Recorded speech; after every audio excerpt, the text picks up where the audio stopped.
ମାଘ ଫାଲ୍ଗୁନ ଚୈତ୍ର। ପାଠ ପଢିବା ବର୍ଷକର କେତୋଟି ମାସ ବିଷୟରେ ଆମେ ଜାଣିବା। ମୁଁ କହିବି ତାପରେ ତୁମେ ସମସ୍ତେ କହିବ। ବର୍ଷକ କେତୋଟି ମାସ? 12ଟି। କେତୋଟି ମାସ? ବର୍ଷକୁ କେତେ ମାସ? 12 ମାସ। ଓଡ଼ିଆରେ କହିବା ହେଲା। କୁହ ବୈଶାଖ, ସମସ୍ତେ କୁହ।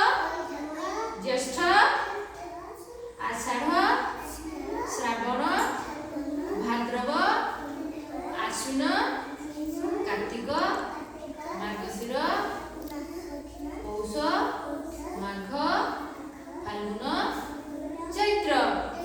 ଆଉ ଥରେ କହିବ ସମସ୍ତେ। ବୈଶାଖ, ଜ୍ୟେଷ୍ଠ, ଆଷାଢ଼, ଶ୍ରାବଣ, ଭାଦ୍ରବ, ଆଶ୍ୱିନ, କାର୍ତ୍ତିକ, ମାର୍ଗଶିର, ପୌଷ, ମାଘ, ଫାଲ୍ଗୁନ, ଚୈତ୍ର। ଆଉ ଥରେ। ବୈଶାଖ, ଜ୍ୟେଷ୍ଠ, ଆଷାଢ଼, ଶ୍ରାବଣ, ଭାଦ୍ରବ, ଆଶ୍ୱିନ, କାର୍ତ୍ତିକ, ମାର୍ଗଶିର, ପୌଷ, ମାଘ, ଫାଲ୍ଗୁନ, ଚୈତ୍ର।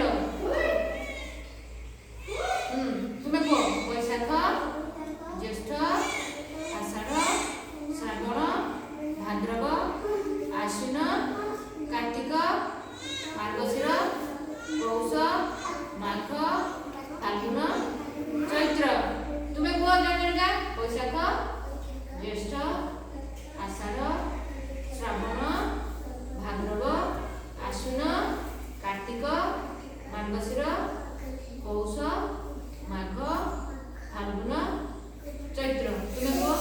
ବୈଶାଖ, ଜ୍ୟେଷ୍ଠ, ଆଷାଢ଼, ଶ୍ରାବଣ, ଭାଦ୍ରବ, ଆଶ୍ୱିନ, କାର୍ତ୍ତିକ, ମାର୍ଗଶିର, ପୌଷ, ମାଘ, ଫାଲ୍ଗୁନ, ଚୈତ୍ର।